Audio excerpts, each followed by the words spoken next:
Okay, hello, Assalamualaikum dan salam sejahtera semua. So, hari ni saya nak update forecast yang lesi dekat korang semua.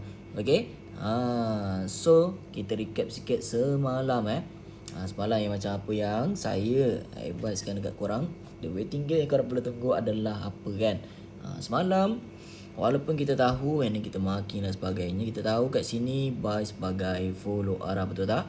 Okay, tetapi buy sebagai follower ni kalau dia nak naik lagi kembali ke atas, kita perlukan satu breakout sebagai buy yang baru. Ingat tak?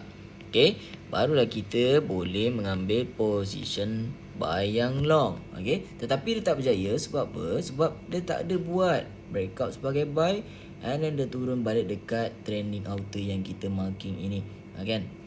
Should be sepatutnya kalau kita marking trending ini macam semalam kan, semalam okay, kalau dia betul nak naik ke atas, dia perlulah respect outer ini untuk dia naik kembali. Tapi dia tak nak, kan, dia tak nak. And then dia buat break. Semalam pun kita dah nampak dah dia buat breakout dekat outer kita. Okay, so kat sini that's why semalam kita perlukan sekali lagi breakout sebagai buy yang barulah dia boleh naik, kan. Itu waiting game kita kalau nak naik.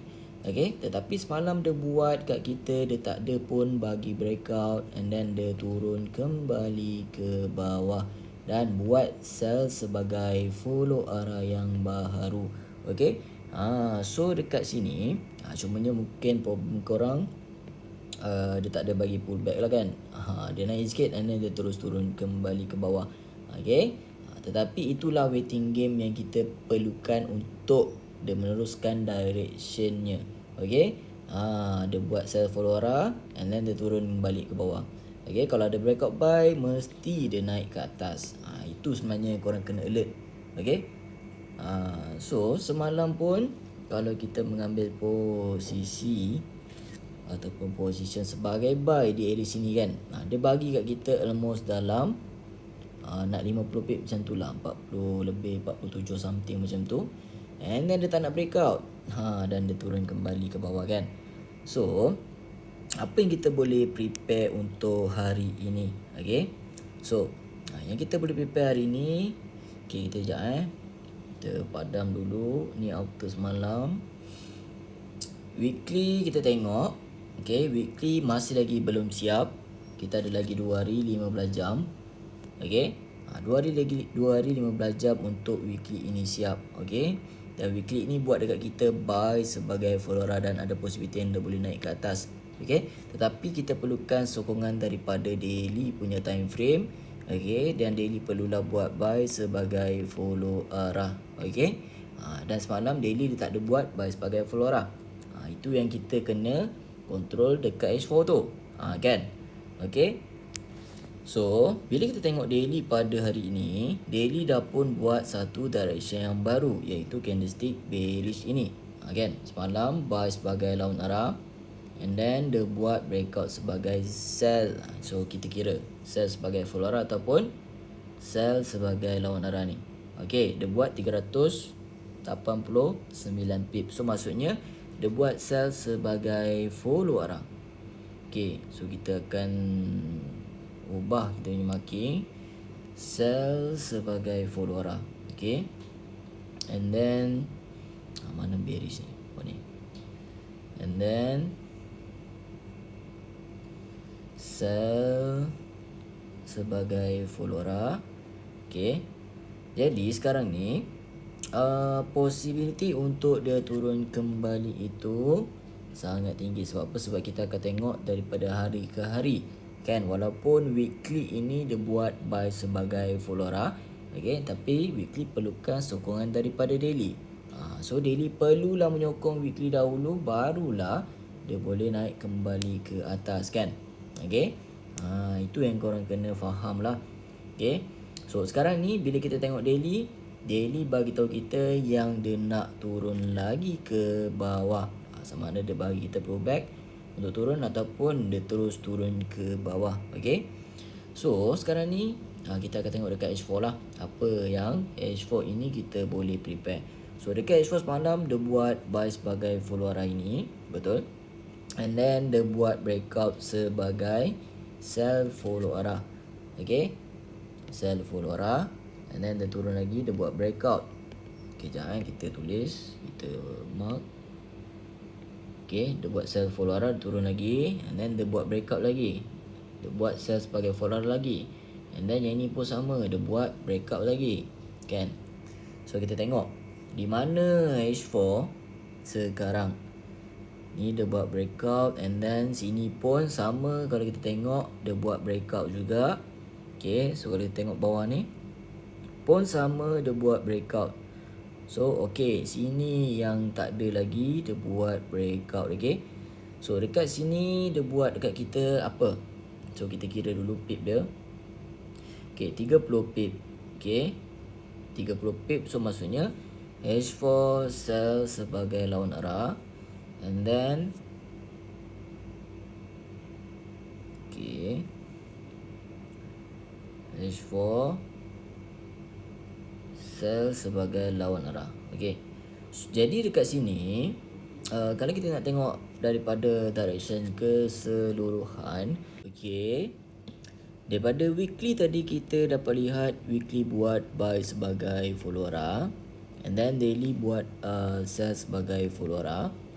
H4 buat sell sebagai lawan arah. Okay, so weekly ini bagi tahu kita nak naik lagi ke atas. So dia perlukan sokongan daripada daily lah. Okay, daily semalam hanyalah ada buy sebagai lawan arah. Dan buy lawan arah itu hanyalah breakout sebagai buy sahaja. Okay, so sekarang untuk hari ni dia buat sell sebagai follow arah untuk dia turun ke bawah lah untuk daily. Dan daily ni perlukan sokongan daripada H4. H4 perlukan sell sebagai follow arah ke bawah. Okay, dan yang hanya sekarang ada adalah sell sebagai lawan arah saja, breakout sebagai sell. Okay, so seperti semalam daily buat dekat kita buy sebagai lawan arah. Okay, dan perlukan sokongan daripada H4 sell sebagai follow arah. Dan H4 bagi kita sell sebagai follow arah ke bawah dan dia turun ke bawah. Dia buat follow arah lagi, dia turun ke bawah. Dia buat follow arah lagi, dia turun lagi ke bawah, kan? Okay, cumanya yang ni saja buat lawan arah, tetapi ni masih lagi breakout sebagai sell. And then dia cuba turun lagi ke bawah. Ni pun sama buat lawan arah, dia cuba lagi turun ke bawah. Okay, so sekarang ini apa yang kita boleh prepare untuk hari ini? Okay, sebab direction daily dah pun berubah. Dia bagi tahu kita nak turun ke bawah. H4 dia buat sell sebagai lawan arah. Sell sebagai lawan arah ni ada possibility yang dia boleh naik kembali ke atas lah. Okay, so kalau kita tengok berkenaan dengan trending, okay, trending yang kita marking, kalau kita boleh nampak dekat sini, kat sini kita boleh ambil trending ini.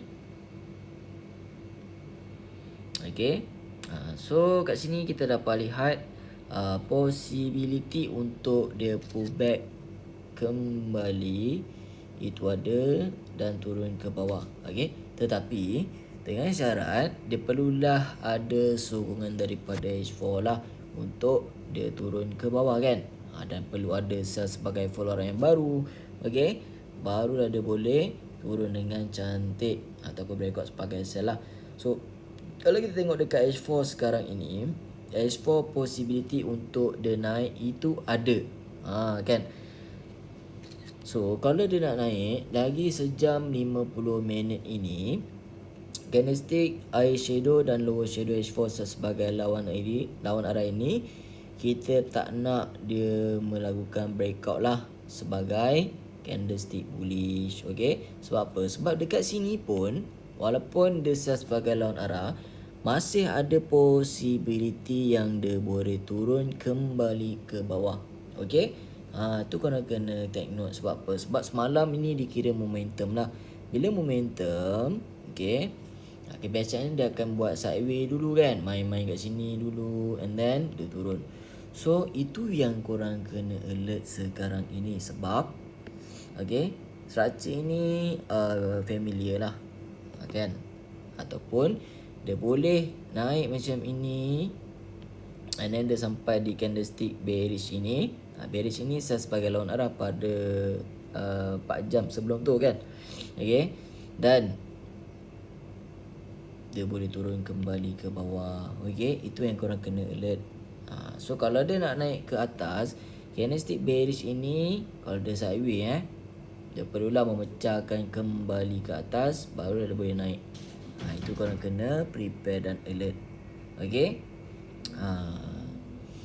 So clear tak berkenaan dengan apa yang saya cuba sampaikan dekat korang? Okay. Sebab sekarang kalau kita tengok kalau kita nak based on weekly sahaja, weekly memang bagi tahu kita nak naik, kan. Cumanya sekarang daily je tak menyokong. Okay. Kalau dia naik pun kita akan monitor sama ada dia melakukan kenaikan ni hanyalah untuk pullback dan turun kembali ke bawah, ataupun dia nak terus breakout ke atas. Itu korang kena alert dan kena prepare. Okay. Ni agak tricky lah kan untuk korang sikit. Tapi macam kat H4 pun sama. Okay. Kalau dia betul nak naik ke atas, candlestick sell sebagai lawan arah ini, okay, dia perlulah breakout terlebih dahulu untuk dia naik lah, kan. Okay. Naik ke atas. Tetapi kalau kita ikutkan direction H4, kita perlukan sell sebagai follower lah untuk dia turun ke bawah, kan. Dia main, dia buat sell sebagai follower yang baru ke, barulah dia turun kembali. Okay. Itu korang kena prepare. So hopefully korang clear dan jelas apa yang saya sampaikan. Okay, itu saja. Sekian, terima kasih. Assalamualaikum dan salam sejahtera semua.